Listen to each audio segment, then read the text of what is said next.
Buenas noches, compañeros, profesora. Mi nombre es Carla Tinte y voy a presentar la obra Estrategias de Enseñanza de Rebeca Nijovic y Silvia Mora.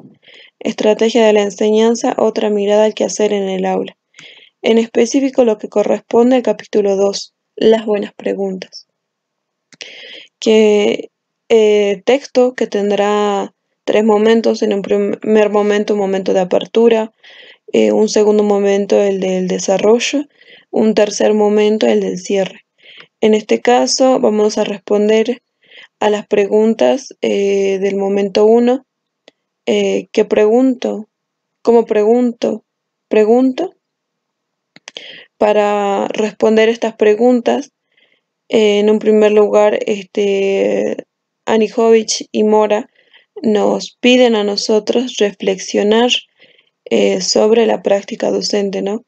Y a realizarnos tres preguntas. Esas preguntas serían: ¿se detuvo alguna vez a observar en forma sistemática cuántas preguntas formula durante la exposición de un tema? ¿Observó alguna vez qué tipo de preguntas plantea con mayor frecuencia? ¿Qué porcentaje de preguntas abiertas y qué porcentaje de preguntas cerradas piensa usted que formula durante una hora de clase?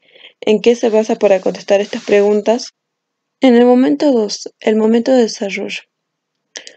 Las preguntas serán sus porqués y sus para qué de preguntar. Aquí Anijovic y Mora nos dice que la tarea de preguntar es una práctica habitual para los docentes, pero también nos invita a reflexionar sobre esta pregunta. ¿Alguna vez se detuvo a reflexionar sobre las preguntas que usted formula en el devenir de las clases? Es decir, nos está invitando a nosotros a reflexionar antes de preguntar, ¿no? Y para esto ellas nos van a presentar lo que son tres cuestiones con respecto a las preguntas que nosotros formulamos en el devenir de las clases. En un primer momento, las cuestiones que responderán a estas preguntas: ¿qué hace el docente cuando pregunta? ¿Cuáles son sus propósitos y cuáles los resultados que obtiene? ¿De qué factores depende la relación entre los propósitos y los resultados de las preguntas? Para esto, ella nos presentará en primera instancia las intenciones del docente al realizar preguntas, el tipo de intenciones que va a tener, ¿no? Que responderá a las preguntas: ¿por qué el docente preguntará?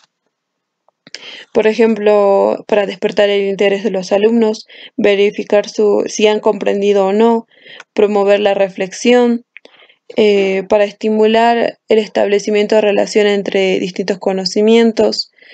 Y bueno, más adelante para estas intenciones va a haber tipos de preguntas que veremos, ¿no? Anijovic y Mora, las siguientes preguntas nosotras las convertiremos en afirmaciones. Estas responderán a qué se debe tener en cuenta al realizar las preguntas. En este caso, nosotros diremos que debemos tener clara conciencia de qué nos proponemos cuando estamos preguntando.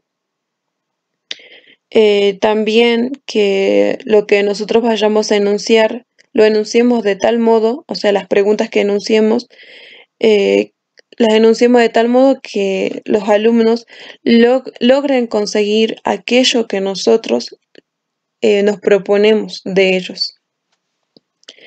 Bueno, en cuanto al tipo de preguntas que no se deben hacer, en este caso hay dos. Las preguntas: ¿alguien tiene alguna pregunta? ¿O entendieron? Las preguntas que tienen como respuesta sí o no.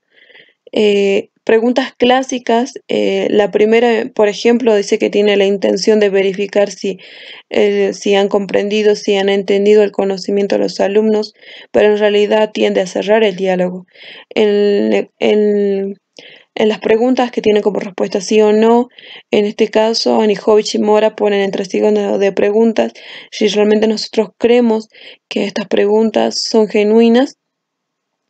Dice que no, porque no van a permitir dar cuenta si se ha comprendido o no realmente.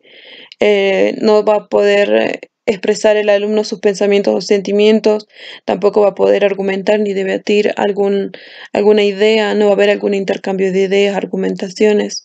Respondiendo a las preguntas ¿por qué? Ya hemos respondido. Ahora el por qué preguntar nos va a presentar clasificaciones que nos ayudan a responder esta pregunta.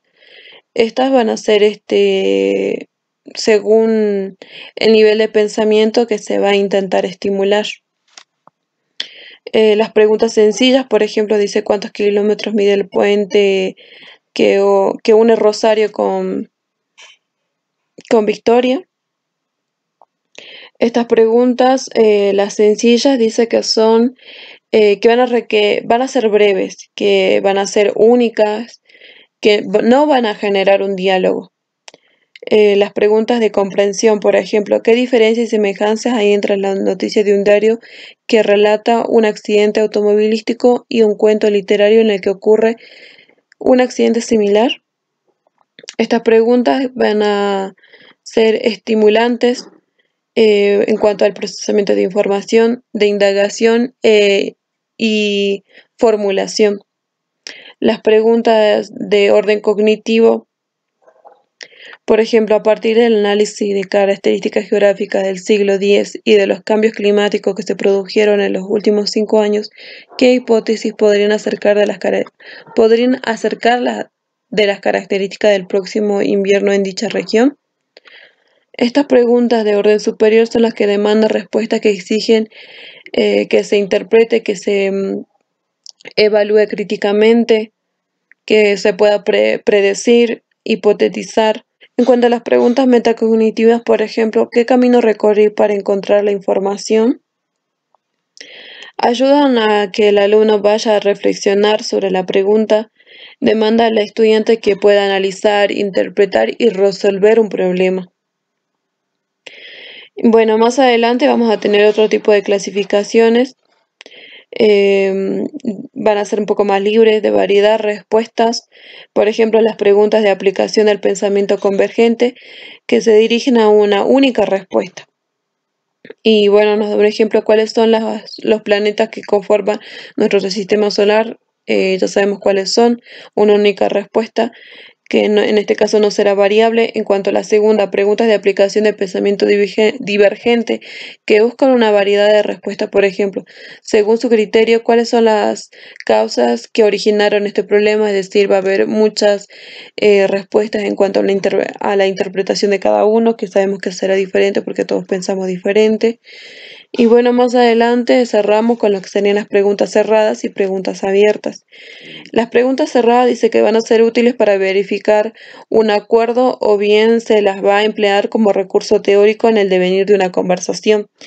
En cuanto a las preguntas abiertas, dice que van a contribuir a que el alumno vaya aprendiendo, que aprenda a aprender. Por ejemplo, ¿cuál es el sentido que encontrás en este asunto, en esta tarea, en esta idea? Es decir, el alumno va a ir construyendo su conocimiento.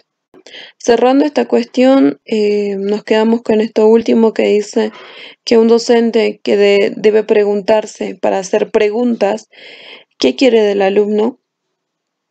Que comprenda de la disciplina y qué habilidades cognitivas él va a proponer que se desarrolle con esa pregunta.